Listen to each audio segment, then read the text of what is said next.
Bom, boa tarde para vocês.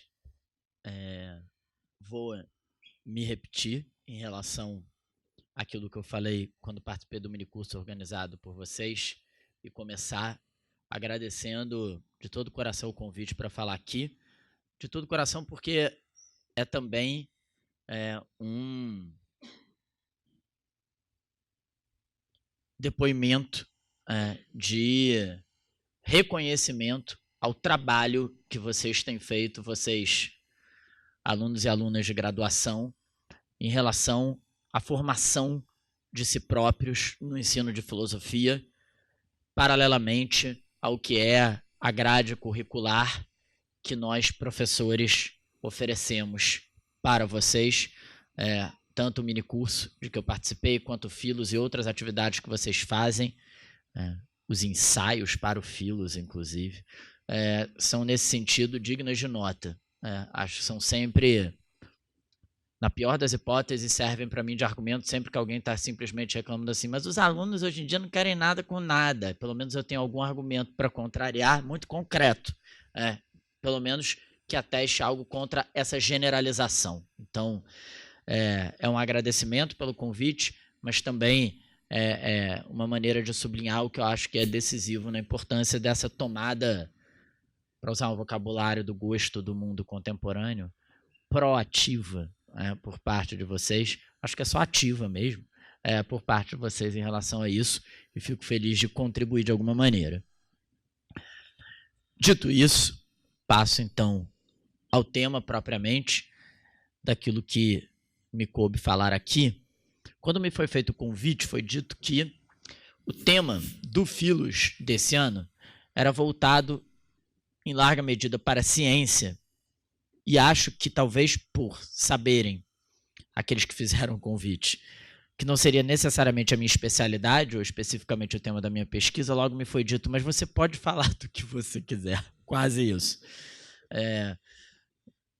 Como eu sou cara de pau, mas também posso ser um pouco cínico, então eu resolvi juntar as duas coisas e resolvi dar um jeito de falar de uma coisa que eu acho que não é, de algo que não é um tema típico do problema da ciência, mas que eu achei que tinha um caminho para tratar dele através desse tema, que é um tema que me é caro, que é o tema do ensaio, da escrita em ensaios, do pensamento em ensaios na filosofia.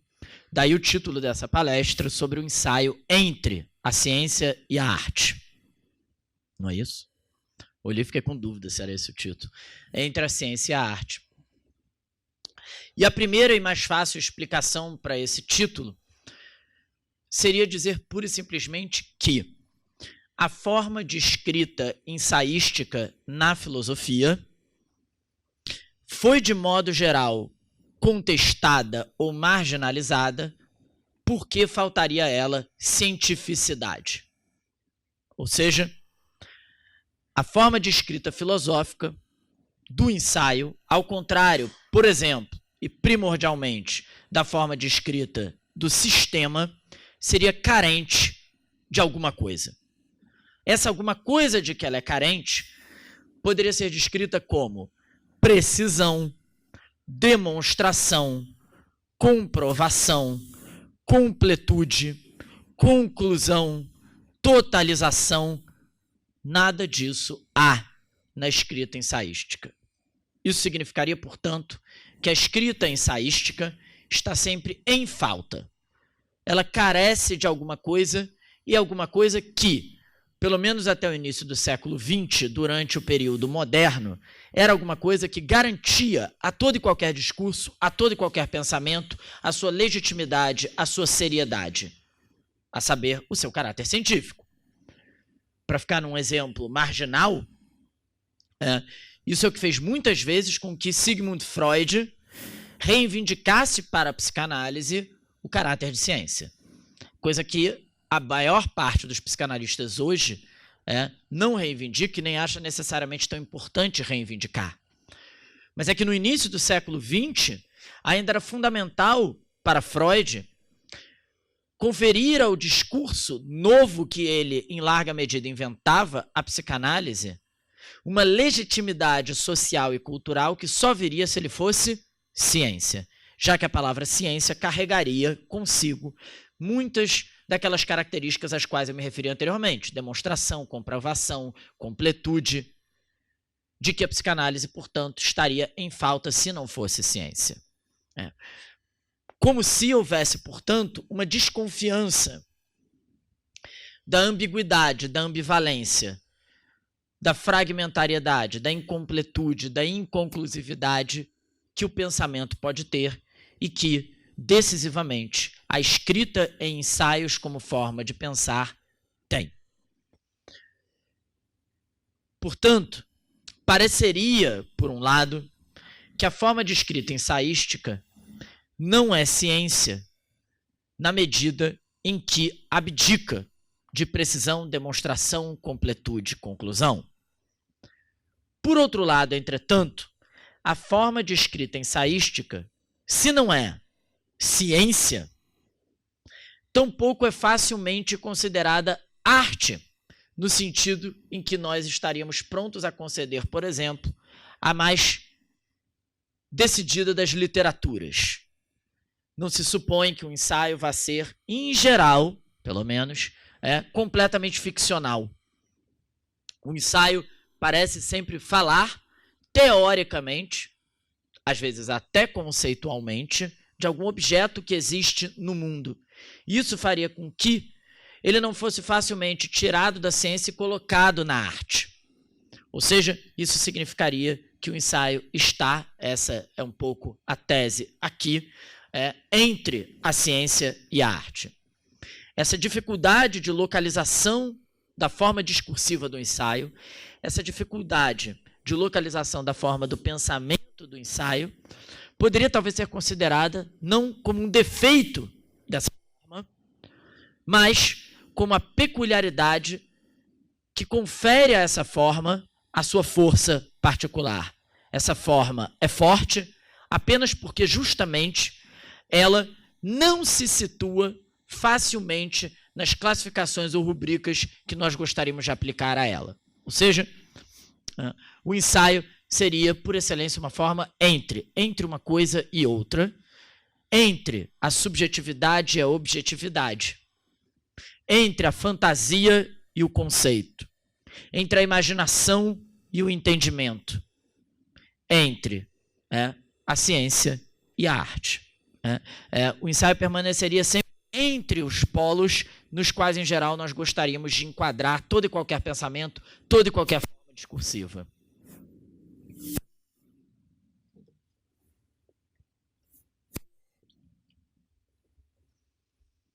Como certamente muitos de vocês sabem, em geral se considera que o ensaio, como gênero, nasceu no século XVI com Michel de Montaigne, ou seja, no início da Era Moderna.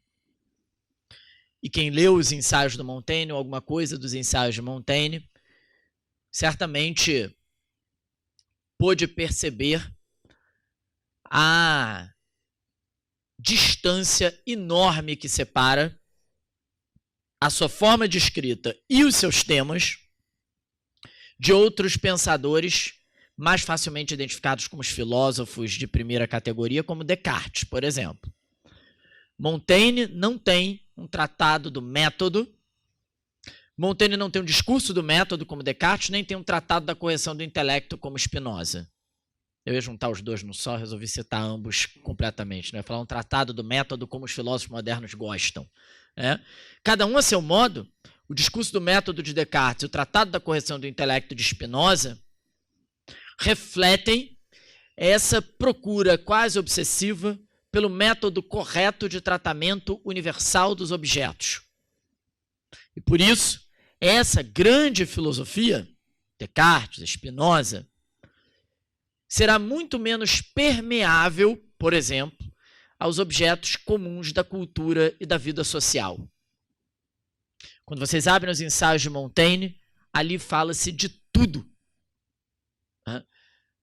Talvez num dos capítulos mais famosos para nós no Brasil, fala-se, por exemplo, de como índios que viviam no Brasil foram levados para a corte francesa no capítulo Os Canibais e as impressões de Montaigne a esse respeito. Mas há mais, e coisas um pouco mais idiosincráticas. Eu hoje, dando aula mais cedo, né, Jéssica, falei Me lembrei que o Herbert Marcuse foi certa vez convidado para posar nu para Playboy e recusou. Mas aí agora, eu pensando, eu lembrei que o Montaigne não foi convidado para posar nu em lugar nenhum, mas há detalhes dessa ordem nos ensaios, inclusive sobre o membro sexual. É difícil imaginar Descartes, mesmo que ele admita nas meditações metafísicas que dormisse pelado, mas aquilo aparece como um exemplo qualquer, né? Não é digno de nota. O Montaigne está fazendo da vida cultural, da vida íntima, da vida social, matéria de pensamento, se quisermos, filosófico. Mas é evidente que não há ali uma cientificidade no discurso. Os ensaios de Montaigne não são ciência no sentido forte e estrito do termo. Não há ali demonstração ou comprovação, há interpretação e sugestão. Não há ali completude ou exaustão, há fragmentos e hipóteses. E isso é o que caracteriza essa forma do ensaio e o que retira essa forma do campo da cientificidade mais estrita, já, portanto, desde o seu nascimento, no início da Era Moderna, com Michel de Montaigne. Mesmo se nós comparamos... Está estranho isso aqui, né? Mesmo se nós comparamos... Agora acho que parou, não?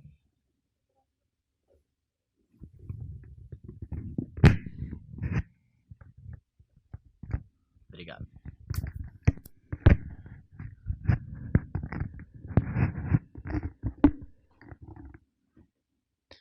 Mesmo se nós comparamos a esses outros pensadores modernos, filósofos modernos, como Descartes ou Spinoza, ainda no início da modernidade. Ou seja, mesmo se nós não, evidentemente, comparamos Montaigne com a cientificidade das hard sciences contemporâneas, digamos assim. Para vocês terem uma ideia de como a escrita ensaística... Agora que eu vi, quanto tempo que eu tenho? Não, ao todo mesmo. 40? 30, tá. Não é que eu não sabia, eu vi que ela tá com plaquinhas para mostrar o tempo. Aí já fiquei tenso.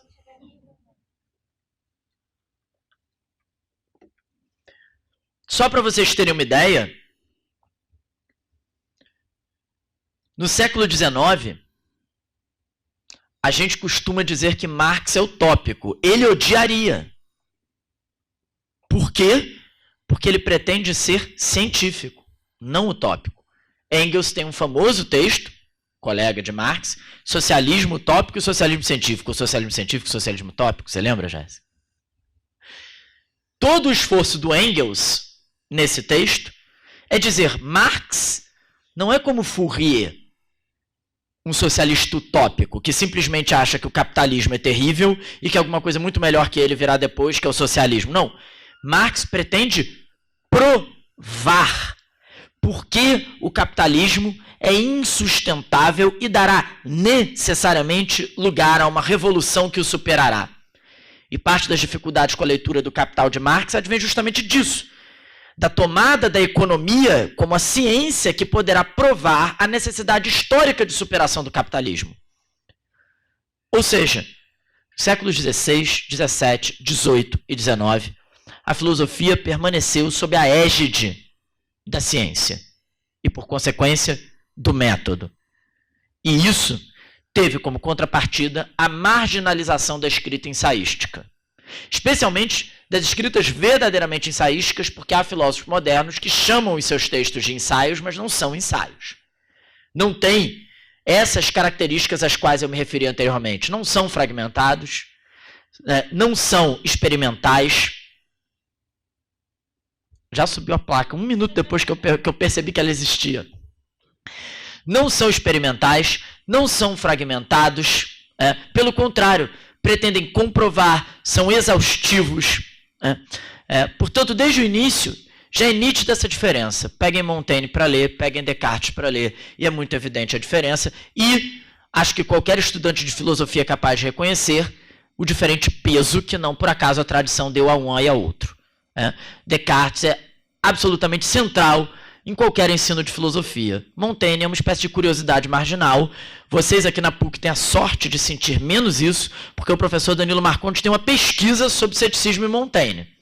Então é claro que quando tem alguém assim, ou como tem alguém que estuda ensaio, vocês vão ter mais... Mas o normal não é isso. O normal é isso ser secundário ou marginal.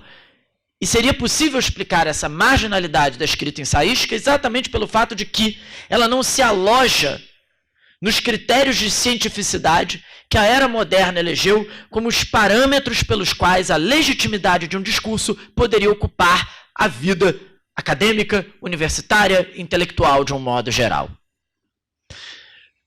A questão, como eu dizia antes, é saber se essa carência de cientificidade é só negativa. Se essa carência de cientificidade é apenas um problema. E aí, é decisivo dizer que, embora o ensaio tenha sido, muito provavelmente, inventado, criado, praticado, inicialmente por Michel de Montaigne, no século XVI, não é em Montaigne, nem em autores do século XVII, XVIII ou XIX, que nós encontramos uma reflexão constante que se cristaliza sobre o que é a forma ensaio. Em outras palavras, fazia-se ensaio, mas não se perguntava com frequência o que é um ensaio. Isso muda drasticamente no século XX. Durante o século XX, nós encontramos uma farta reflexão sobre o que é o ensaio, ou, se quisermos, nós encontramos não apenas a prática, mas uma constante teoria do ensaio sendo exercitada. Essa teoria do ensaio vai ter alguns marcos muito importantes. O primeiro deles é um texto de Georg Lukács, que é o prefácio que ele escreve, uma introdução que ele escreve para o livro A Alma e as Formas, por volta de 1910, 1911. Lukács escreve aquilo que talvez seja o mais seminal texto de uma teoria do ensaio. O mais seminal texto de uma reflexão filosófica sobre o que é o ensaio. Para aqueles que conhecem Lukács, vale dizer, esse é um Lukács, na falta de melhor expressão, pré-marxista. Lukács tem um momento da sua juventude de pensamento em que Marx ainda não era uma influência tão forte. Esse texto é desse momento. Nesse texto, Lukács, num certo momento, falaram que eu não preciso ligar para a plaquinha. Não, mas é bom dar algum limite para a pessoa. Nesse texto do Lukács, num certo momento ele se pergunta, já reconhecendo em larga medida que o ensaio não é uma forma de pensamento que nos dê a certeza que a ciência pode nos dar. A certeza, aquela mesma que para Descartes era aquilo que a filosofia mais procurava. Não é? O mais importante para Descartes é a certeza. Lukács então se pergunta, se é assim, por que diabos lemos... Não tenho diabos. Por que lemos ensaios então? Ele continua e diz, muitos dos ensaios por causa dos ensinamentos, mas há também outros que oferecem atrativos bem diversos. Não é difícil separar uns dos outros. Não é verdade que hoje vemos e julgamos a tragédia clássica de modo muito diferente que Lessing na dramaturgia de Hamburgo? Que os gregos de Winckelmann nos parecem peculiares e quase incomparáveis e que em breve talvez sintamos o mesmo em relação à renascença de Burckhardt. E, no entanto, nós os lemos. Por quê? O que o Lukács está dizendo, para quem não tem familiaridade com esses exemplos, é que a nossa visão sobre o que é a tragédia clássica hoje dificilmente concorda com o que Lessing escreveu sobre a tragédia clássica. A nossa visão sobre o que são os gregos dificilmente concorda com a visão que Winckelmann teve. São autores alemães ali do virado do século XVIII para o XIX falando desses temas. A nossa visão sobre o que é o Renascimento hoje talvez não concorde com o que Burckhardt escreveu sobre o Renascimento. A A gente poderia multiplicar os exemplos. Talvez a nossa visão sobre a tragédia grega hoje não concorde com o nascimento da tragédia de Nietzsche. Talvez a nossa visão sobre o que é o Brasil hoje não concorde com as raízes do Brasil do Sérgio Buarque de Holanda. E nós ainda lemos esses textos. Por quê? Se nós não necessariamente achamos que a visão historiográfica que eles nos dão dos seus objetos é ainda válida ou adequada cientificamente. Continua Lukács. Há nesses escritos de crítica que perdem todo o seu valor assim que surge um melhor, tal como ocorre com uma hipótese das ciências naturais ou como a nova construção de algum componente de uma máquina? Ou seja, o que ele está dizendo é, reparem que na reflexão ensaística há algo muito diferente do que nós, em geral, consideramos que é a dinâmica da ciência. Uma vez que Newton estabeleceu a física moderna, a física clássica de Aristóteles foi praticamente esquecida, a não ser por estudantes de filosofia eruditos. Mas na ordem da ciência, ela desaparece. A doutrina científica moderna de Newton sepulta, condena à morte a física clássica aristotélica. Ela não é mais lida, ela não é mais interpretada, ela não é mais debatida. Ela perde o seu valor quando uma hipótese mais convincente aparece para doar inteligibilidade aos fenômenos. Se, porém, continua Lukács, como eu espero e desejo, alguém escrever a nova dramaturgia, não mais Lessing, mas outra pessoa, uma dramaturgia em favor de Corneille e contra Shakespeare, que mal ela poderia causar a Lessing? E que puderam Burckhardt, Rudd, Nietzsche mudar na influência dos sonhos helenistas de Winckelmann? O que Lukács está dizendo é, nós, de modo geral, acho, concordamos com Lessing que Shakespeare é superior a Corneille. Não era necessariamente assim antes que Lessing escrevesse. Não é? Voltaire, por exemplo, não considerava isso. Voltaire achava que Corneille era melhor que Shakespeare. Nós somos mais Lessing, acho, do que Voltaire nesse aspecto. Mas o que o Lukács está dizendo é, se hoje alguém escrevesse uma nova dramaturgia, uma nova teoria do teatro, que conferisse a Corneille um lugar superior a Shakespeare, nós não deixaríamos de ler Lessing, porque não está ali uma doutrina científica, que quando surge uma outra mais convincente, sepulta a anterior. No ensaio, ao contrário do que acontece na ciência, mesmo quando uma hipótese é mais convincente que a outra, o ensaio continua merecedor de leitura, porque o que interessa nele não é só a sua conclusão ou o seu resultado, mas a forma de pensar, o estilo literário, o engendramento de um raciocínio que está no seu interior, mesmo que nós discordemos daquilo. Ou seja, nesse sentido, o ensaio não se torna atraente para ser lido por conta das suas conclusões ou dos seus resultados, mas pela sua forma de pensar. Lukács vai além e diz, se a crítica fosse uma ciência, mas não é. Crítica aqui, para ele, é quase um sinônimo de ensaio. O ensaio crítico, a crítica ensaística. O imponderável, ele cita um autor chamado Kerr, mas o imponderável é forte em demasia. Ela, a crítica, ele, o ensaio, é, no melhor dos casos, uma arte. Lukács retoma a palavra e diz, e se o ensaio fosse uma ciência, não é de modo nenhum improvável que ele até possa se tornar um, e que isso poderia afetar o nosso problema. Não se trata aqui de um sucedâneo, sim de algo em princípio novo, que não pode ser afetado pela consecução completa ou aproximada de um objetivo científico. E aí a frase decisiva. Na ciência, são os conteúdos que agem sobre nós. Na arte, são as formas. É por essa divisão que Lukács considera que os ensaios não podem ser ciência, para ele são uma forma de arte. Porque o ensaio não nos afeta pelo conteúdo, mas pela forma. O que isso quer dizer? Acho que aqui, em alguma medida, conteúdo é parecido com o que eu chamei de conclusão ou resultado. O ensaio não nos afeta, não nos chama, não nos convoca pelo seu conteúdo no sentido da informação, da conclusão. O ensaio nos afeta pela forma, isso quer dizer, pelo pensamento, pelo estilo, pela maneira, pelo modo.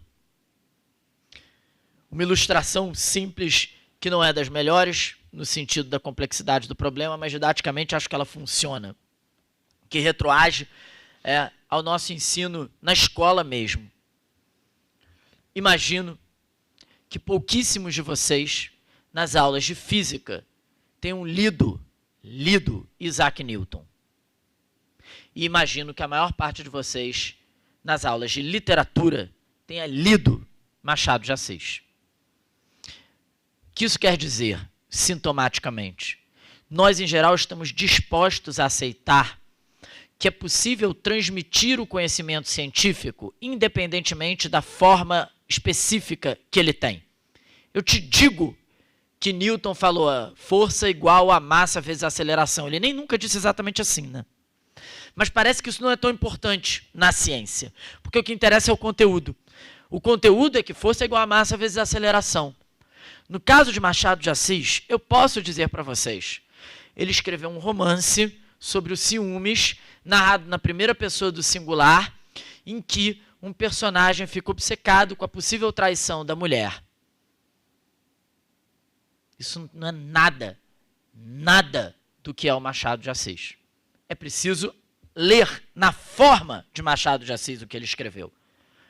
E acho que a maior parte de nós se sentiria diante, para fazer uma paráfrase de uma expressão que está na moda, diante de um estelionato educacional, não tem estelionato eleitoral, de um estelionato educacional. Se eu dissesse, vou dar um curso inteiro sobre Carlos Drummond de Andrade, mas a gente não vai ler um poema, eu vou ficar aqui e vou falar para vocês o que é o Drummond. Na ciência parece que a gente aceita mais isso. Eu acho que o Lukács está falando disso. Ele está dizendo que a ciência nos afeta pelos conteúdos e a arte pelas formas, no sentido de que na ciência parece que o conteúdo sobrevive, mesmo que não seja na forma em que ele foi expresso. Enquanto na arte, se você tirar a forma em que ela foi expressa, o seu conteúdo perde qualquer força ou característica mais específica. Ela precisa a arte da sua forma. Dizer que um poema é sobre a saudade é descrever metade de todos os poemas que foram escritos. Não é essa a questão, é a forma do poema que vai dar à saudade a sua efetividade.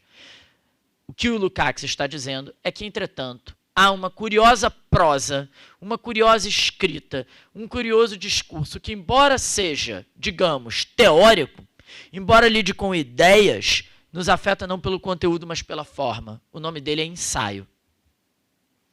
Não é por outro motivo que nessa, digamos, breve e recente tradição da teoria do ensaio, que talvez comece com Lukács no início do século XX, constantemente haverá esse problema. Onde está o ensaio? Onde localizar o ensaio? Então, os 4 marcos iniciais dessa teoria do ensaio vão todos se debater com isso. O primeiro é o próprio Lukács, na introdução do livro Alma e as Formas. O segundo é o Walter Benjamin. Aí o texto capital é o prefácio que ele escreve para a origem do drama barroco alemão. Depois o Max Bense, que talvez seja o menos conhecido deles. A boa parte desses textos foi reunida nesse volumezinho aqui, que foi editado pelo Instituto Moreira Salles. O Instituto Moreira Salles, ele tem aquela que é, muito provavelmente, a principal revista de publicação de ensaios no Brasil hoje, que é a revista Serrote. Já há alguns anos, 10 anos, algo assim. E, quando eles completaram o aniversário, eles coletaram em um livro os ensaios que eles publicaram sobre ensaio. Eles não publicam só ensaios sobre ensaio, eles publicam muitos ensaios sobre muitas coisas. Mas eles, de vez em quando, publicam ensaios sobre ensaio. Eles editaram esse livro, que é 12 ensaios sobre ensaio. Quase todos esses ensaios aos quais eu me referi estão aqui. Então, há o ensaio do Lukács, sobre a essência e a forma do ensaio, carta a Leo Popper. Não há o ensaio do Benjamin, porque isso já estava publicado em português, então eles não republicaram, que é o Prefácio para a Origem do Drama Barroco Alemão, Prefácio Epistemológico Crítico. Ô nomezinho feio. Prefácio Epistemológico Crítico. Esse é o segundo marco dessa teoria do ensaio. O terceiro é o Ensaio e a sua prosa, que é do Max Bense. Esse está aqui também. E o quarto é o ensaio como forma do Theodor Adorno, já na década de 50, que também não está aqui, porque também já estava publicado em português nesse livrinho Notas de Literatura. Depois, várias outras teorias do ensaio também vão aparecer, do Jan Starobinski, por exemplo. Mas esses quatro, acho que são os 4 marcos iniciais, todos eles ainda antes da década de 50 para trás, de uma reflexão teórica, filosófica sobre o ensaio. Em todos eles aparece essa espécie de tensão, o ensaio entre a ciência e a arte. O ensaio entre a objetividade e a subjetividade, como eu dizia. O ensaio entre o entendimento e a imaginação. Desses textos, por incrível que pareça, talvez o mais didático seja o do Adorno. Por incrível que pareça, porque o Adorno é muito mal afamado quanto à dificuldade dos seus textos.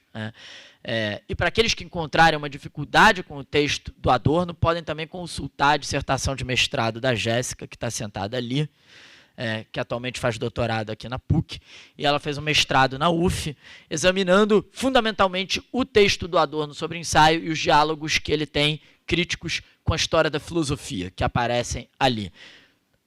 A dissertação fica disponível na UF, qualquer um pode consultar, está no site, qualquer um pode baixar. Ainda ajuda mais, ainda dá clareza ao texto do Adorno. No texto do Adorno, ele tem um diagnóstico, segundo o qual teria havido ao longo da história da filosofia um tabu contra o ensaio. O tabu contra o ensaio, que não é muito diferente do que eu narrei aqui, pode ser explicado pela carência de cientificidade do ensaio no interior de uma tradição que fez da ciência o paradigma de legitimidade discursiva. Mas o Adorno explica isso de outras maneiras. Uma delas, que eu acho que pode ser especialmente interessante para nós no interior da própria filosofia. Ele diz, o ensaio, como aliás, diz o Adorno, o Lukács já havia pontuado, tem como uma das suas características que ele, em geral, fala sobre um objeto da cultura já existente, já formado. O ensaio não pretende falar sobre um conceito ou uma ideia puro, em geral. Por isso é muito comum que ensaios sejam assim, né? Notas sobre a ideia de justiça em Dostoiévski. Observações sobre a coragem em Homero. Isso é uma estrutura muito típica de ensaio, porque, primeiro, notas, observações, parece já precaver o leitor de que ele não vai exaurir sistematicamente aquilo de que ele vai falar. E depois, ele se refere a objetos culturais pré-formados, então dificilmente ele vai falar apenas sobre a coragem, sobre a justiça. Ou seja, o ensaísta, inventei essa fórmula agora que pode ser ruim, mas o ensaísta é um Sócrates envergonhado. Então ele não pergunta assim, o que é a coragem? Porque isso vai parecer muito petulante, o que é a coragem? Então ele diz assim, como é que aparece a ideia de coragem nos escritos da poesia de Homero? E no meio, no fundo, ele está tentando entender o que é a coragem. Mas ele não vai dizer assim, o que é a coragem? Ele vai tentar extrair qual é a ideia de coragem de uma obra culturalmente formada. Então, de modo geral, o ensaio ele tem um objeto concreto da cultura, no interior do qual ele tentará refletir sobre uma ideia, um conceito. Mas ele dificilmente o ensaia sobre o conceito diretamente. Ora, o que isso significa, diz o Adorno? Que para ele justifica o tabu sobre o ensaio ainda mais no caso da filosofia. Isso significa que o ensaio não separa filosofia primeira, ontologia, metafísica, de um lado, e de outro, filosofia da história, filosofia da cultura, filosofia da arte. O ensaio não separa a filosofia primeira e filosofia segunda, como é tão habitual para nós. Pensar que primeiro você define uma ontologia, um discurso sobre o ser, uma metafísica. E aí está estabelecido qual é esse discurso sobre o ser, essa metafísica, essa ontologia. E aí depois, como algo que já é de segunda categoria, como algo que já é uma espécie de, às vezes até, diversão um pouco marginal. Você pode comentar um objeto cultural ou outro? Não. Para o ensaio, o desenvolvimento de qualquer metafísica ou ontologia já se faz no interior do exercício de uma filosofia da cultura. Porque na análise dos objetos da cultura, Lukács dirá de preferência nos objetos da arte, porque eles são mais radicalmente singulares, que você tenta estabelecer qualquer ideia que seja. E talvez por isso, Adorno diga, primeiro, que houve um tabu na história da filosofia contra o ensaio, porque o ensaio não tem uma filosofia primeira separada da filosofia da cultura, então ele dificilmente o ensaísta vai te oferecer uma ontologia à parte. Se é que tem uma ontologia nos ensaios, ela vai aparecer no interior da própria análise das obras de arte, por exemplo. E talvez por isso também o Adorno diga no ensaio dele, o ensaio como forma, ressalte-se como forma, na tradição do Lukács, não como conteúdo, mas como forma. O Lukács dirá que o Walter Benjamin foi o ensaísta insuperável. Oi? O Adorno. Perdão. O Adorno diz, se o Lukács tivesse dito isso, ele era um profeta, não um filósofo. Em 1910, 11... o Benjamin já tinha escrito alguma coisa, talvez, assim, artigo da universidade, né? Porque mesmo aqueles textos mais dele sobre experiência e tal, de 1913, 12, 10, 11, acho que ele não tinha escrito quase nada. Bom, Adorno diz, Benjamin é o mestre insuperável do ensaio. Eu acho isso digno de nota em muitos sentidos, mas um deles é esse. É raríssimo achar um texto do Walter Benjamin em que você possa falar, aqui está a sua ontologia, aqui está a sua metafísica. Se Benjamin tem uma ontologia, uma metafísica, você vai encontrar já no ensaio crítico dele sobre as afinidades eletivas de Goethe, nas análises dele sobre a cidade em Baudelaire, sobre o que é Kafka, já no meio. Estou dizendo isso porque, para fazer uma comparação, no caso do Heidegger, por exemplo, do Martin Heidegger, por mais que o Heidegger tenha a vida inteira se esforçado para interpretar Hölderlin, você consegue encontrar qual é a ontologia do Heidegger, textos do Heidegger sobre a ontologia, que não estão referidos a objetos culturais concretos. No caso do Benjamin é quase impossível. É dificílimo você encontrar isso. E eu acho que isso tem a ver com essa escolha do Adorno, do Benjamin, como um ensaísta insuperável, de certo modo. Não é a única razão, mas é uma delas.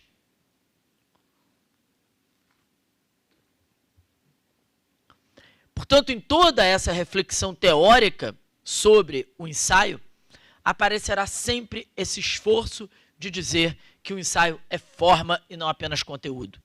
De Lukács a Adorno, passando por Benjamin ou por Max Bense. É tão curioso, porque a gente vai lendo essas teorias sobre o ensaio, e eu recomendo muito que vocês leiam, porque além de tudo são textos extraordinários, os textos do Lukács, do Benjamin, do Max Bense e do Adorno. E é incrível, porque às vezes os termos vão mudando, mas não muda esse lugar entre que o ensaio ocupa. Então, o Max Bense, por exemplo, diz, é curioso, o ensaio fica entre a ética e a estética, entre a convicção de um lado e a invenção de outro. Porque o ensaísta escreve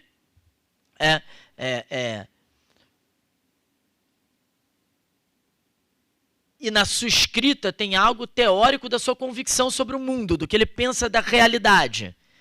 Mas também, e nesse sentido que ele chama de ético.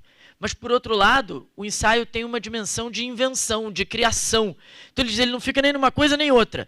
De novo, é como se estivesse sendo ciência e arte, teoria e prática, intelecto e fantasia. No caso do Adorno, o problema dele, vale dizer, não sei se é exatamente o nosso, mas o problema dele é que ele acha que a exigência de cientificidade feita à filosofia não só tenta eliminar o ensaio, mas, sobretudo, faz com que a filosofia fique refém, como é a expressão dele, dos cães de guarda do espírito. O que o Adorno está dizendo é: a prerrogativa da ciência, como forma de filosofar, pode estar matando a aventura do espírito. E por isso o Adorno diz que o ensaio, ele exige que a subjetividade esteja envolvida para que ele possa revelar a sua verdade, seja ela qual for. Em outras palavras, se a ciência tradicionalmente exigia objetividade e anulação da subjetividade, não há espaço nela para o ensaio. Mas, ao mesmo tempo, o ensaio pretende falar do mundo, pretende falar da experiência. Ele não quer ser uma invenção literária a partir do nada, digamos assim. Ele quer falar de alguma coisa. Por isso ele fica entre a ciência e a arte. O Walter Benjamin insiste, no início do drama barroco alemão, em dizer: é característico do texto filosófico confrontar-se a cada vez com a questão da sua própria apresentação. Ou seja, o Benjamin está falando alguma coisa, eu sempre acho essa frase digna de nota pelo seguinte: se ela fosse dita não em relação ao texto filosófico, mas ao texto literário, ela não teria nada de novo ou original. É característico do texto poético confrontar-se sempre de novo com a questão da sua própria apresentação, da sua forma, da sua expressão evidente. É o exemplo que eu dei anteriormente quando eu falava do Lukács, não é? Ninguém vai acreditar num professor que ensina Machado de Assis sem dar Machado de Assis para ler, porque o Machado de Assis tem a apresentação, a linguagem como algo decisivo para o que quer que ele esteja dizendo. Na filosofia, entretanto, curiosamente, parece que a gente acredita que dá para dispensar isso. Parece que para a filosofia, a forma, a expressão, a linguagem não é tão decisiva e que eu posso ensinar Platão sem nem mencionar para vocês que ele escreveu diálogos. Porque o que interessa é o conteúdo do pensamento de Platão.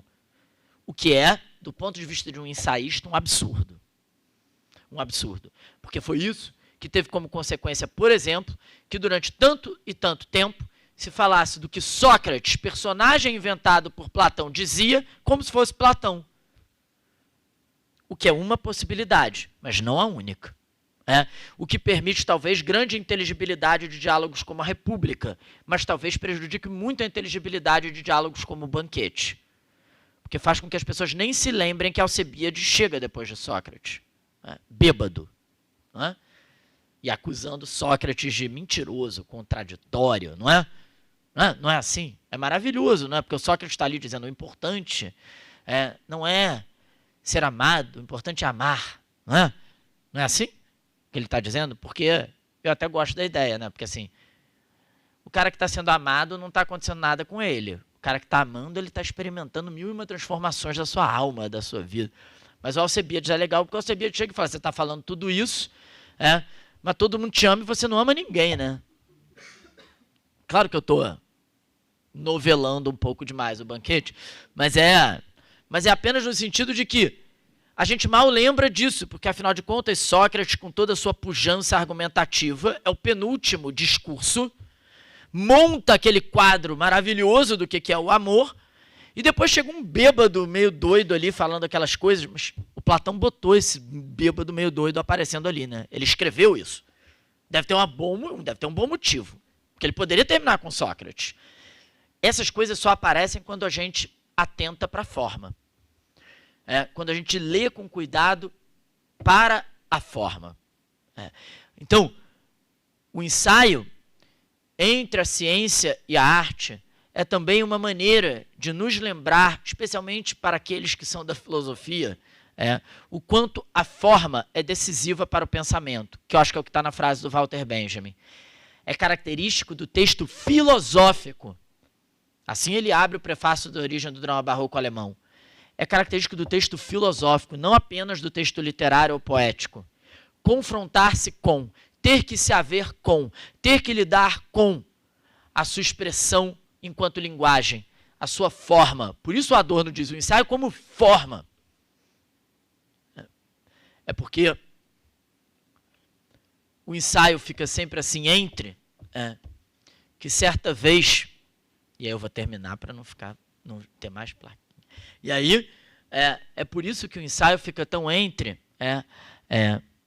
a ponto do Roberto Musil, no Homem Sem Qualidades, ter dito uma coisa com a qual eu acho que eu me identifico muito, talvez por isso que eu resolvi pesquisar ensaio, porque o Musil diz uma coisa assim: quem tem um interesse objetivo de investigação científica da realidade se torna um scholar, um erudito. Quem tem o gosto pela invenção, pela criação, se torna um artista, um literato. Quem não é nenhuma das duas coisas ou quer juntar as duas se torna um ensaísta. Eu sempre me identifiquei muito com esse sentimento. Não quer dizer que eu tenha conseguido satisfazer a demanda que está inscrita nele, mas que, de alguma maneira, eu nunca me senti exatamente como alguém que seria um scholar no sentido da ciência, nem como alguém que seria um escritor no sentido da literatura. E sempre me pareceu por isso que o ensaio como forma, de pensamento, e que a possibilidade do ensaio como forma de pensamento filosófico poderia ser algo simultaneamente singular e extraordinário, porque fica porque não está nem num lugar nem no outro. Vou encerrar por aqui, que aí a gente pode falar, né? Pode conversar. Faz sentido para vocês isso? Obrigada, professor. Nós vamos abrir para as perguntas agora, quem tiver.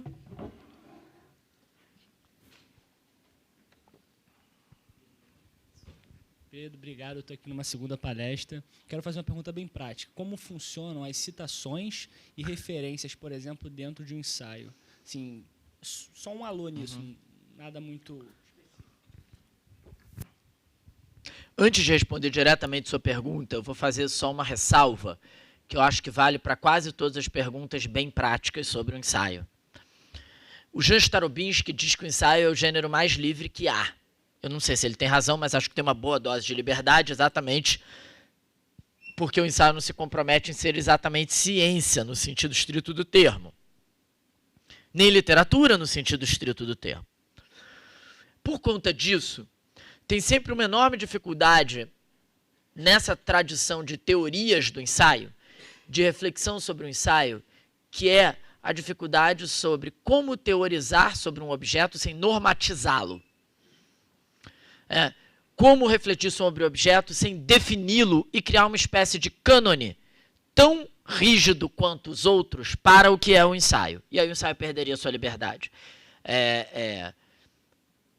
A Manuela Fantinato, que faz pós-doutorado comigo e que acompanha a mim, a Jéssica, nas reflexões sobre o ensaio, no semestre passado eu dei um curso sobre teorias do ensaio, na pós. E desde o início eu conversei com ela sobre o curso, ela dizia: não dá para fazer teoria do ensaio, Pedro.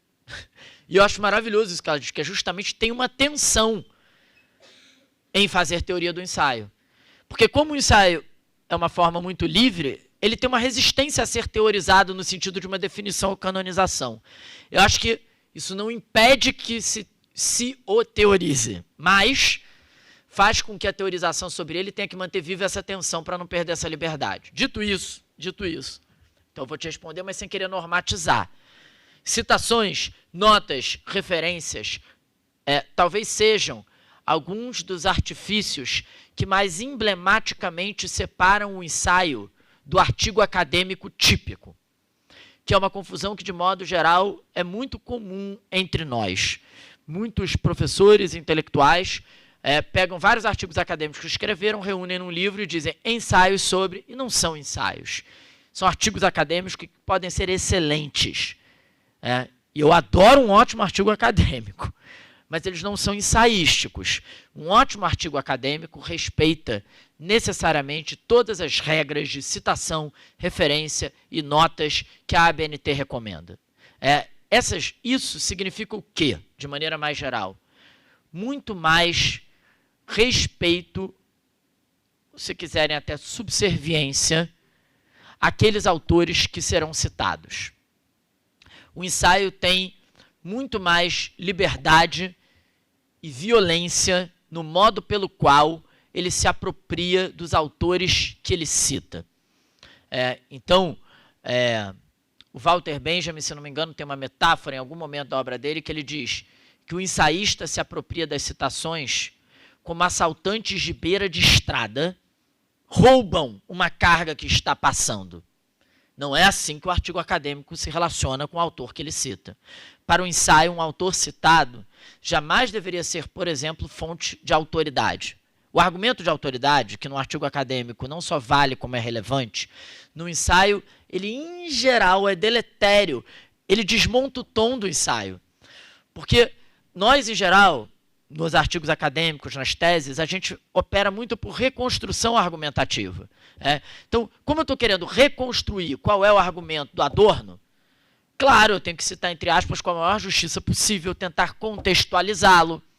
O Walter Benjamin diz, uma das maravilhas do ensaio é o poder de descontextualizar. É de violentamente descontextualizar um autor para fazê-lo dizer uma coisa que ele não estava dizendo. No artigo acadêmico, na dissertação acadêmica, na tese acadêmica, não funciona assim. Porque são registros discursivos diferentes. O que fez o Walter Benjamin falar de uma arte de citar sem aspas. Porque as aspas são o signo de que você não está mudando nada do que o autor falou naquela frase.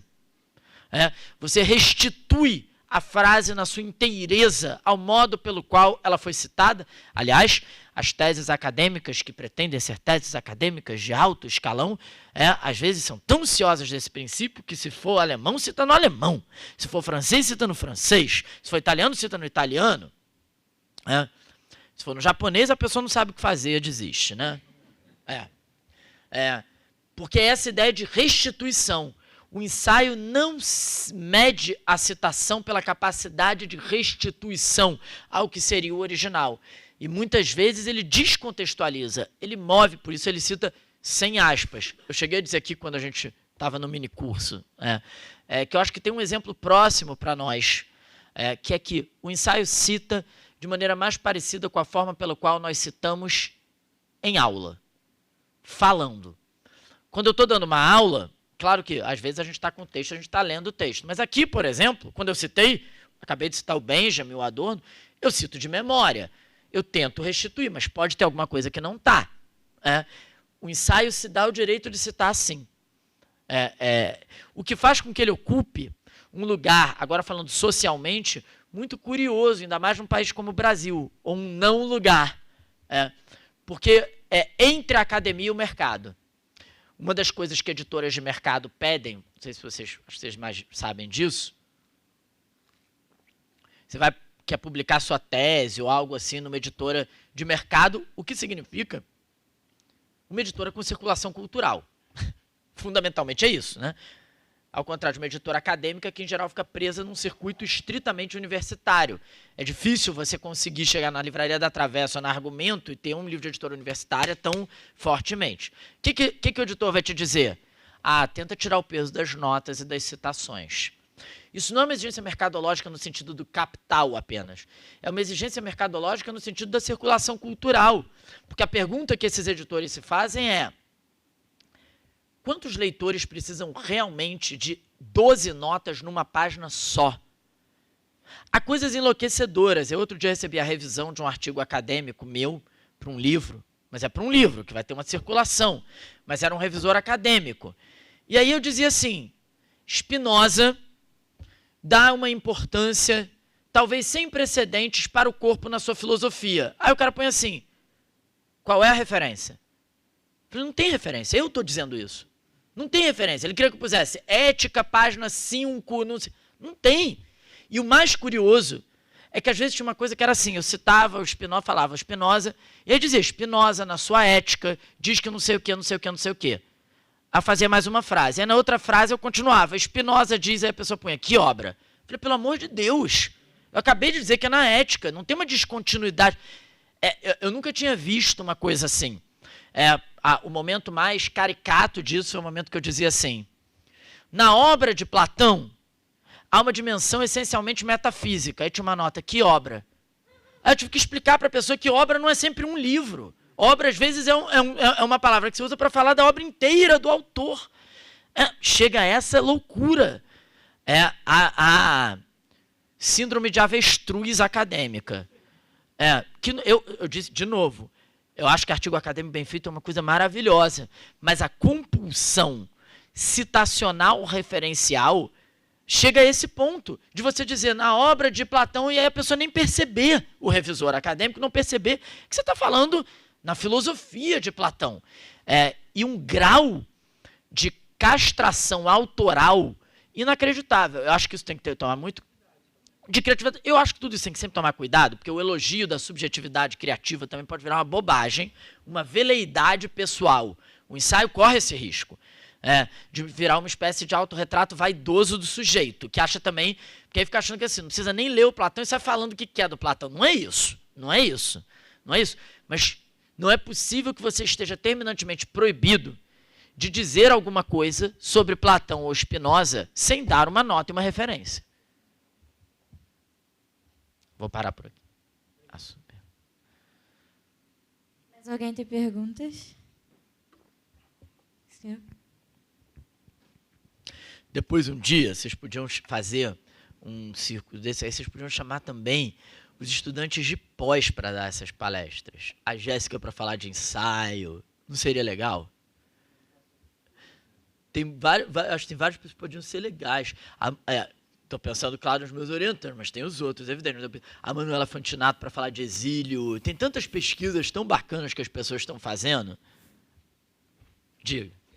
Boa noite. Eu sou aluno do NEAD, que eu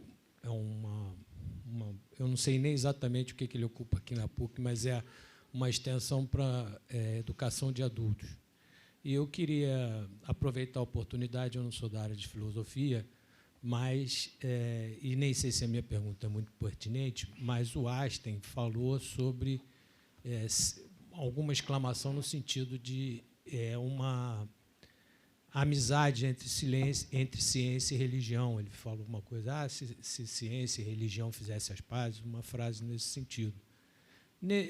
Com essa exclamação, né, existe alguma categorização nessas duas condições? Ele relegou Ele quem? O Einstein. Quando ele fez isso, ele comparou... Você está me perguntando? Eu não tenho a menor ideia. Então, eu sabia que seria um pouco fora de pertinência, talvez. Não, é só porque eu não sei mesmo. Porque eu não sei. Entre ciência e religião, eu queria imaginar que ele tomou a religião como um conjunto de ensaios e a ciência como alguma coisa realmente prepositiva. Dá para imaginar isso? Não? A imaginar sempre dá, mas eu não sei. Mas pode ser, não sei. Tá ok, professor. Muito obrigado pela sua... Pensando, mas não sei. Se eu desse qualquer coisa, seria um chute, né?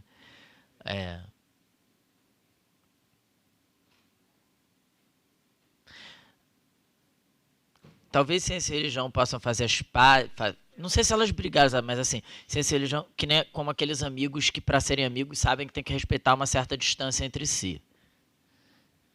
E não como aqueles amigos que acham que tem que fazer tudo juntos todo dia, senão dá problema, eu acho.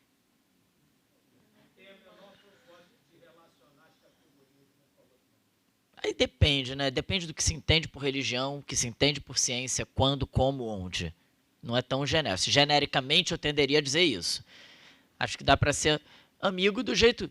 Kant resolve esse problema, né? De um jeito, por exemplo. Não é? Kant diz... Alguns acham que é cínico, acho que não é não. O Kant diz, eu estou colocando limites na pretensão da ciência exatamente para abrir espaço para a fé. Mas é aquele espaço, não é esse. Tentando dizer, uma coisa é uma coisa, outra coisa é outra coisa. E quando a gente descobre isso, elas não precisam brigar. Elas precisam brigar quando elas... Se a ciência acha que vai definir Deus, e se a religião acha que vai explicar como é que é a forma da Terra, talvez dê briga. Mas se cada uma ficar na sua esfera, talvez dê para conviver. Acho que é mais ou menos essa a ideia.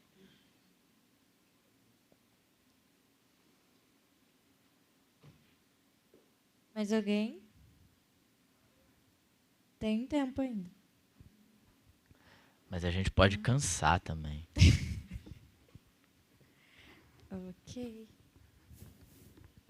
Então, vamos tá bom, encerrar né? aqui. Agradeço. Obrigado, professor. gente.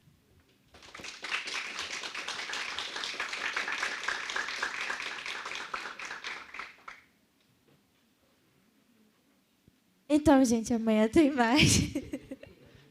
Diz o que tem, ué. Ó, hoje eu Isso. falei, eu vou fazer uma propaganda específica. Hoje eu falei com meu amigo Rodrigo Ribeiro, que falou que está ansioso para falar com vocês sobre Hannah Arendt na quarta-feira. Hannah Arendt na quarta-feira. Hannah Arendt na quarta-feira. Hannah Arendt na quarta-feira. Hannah Arendt na quarta-feira.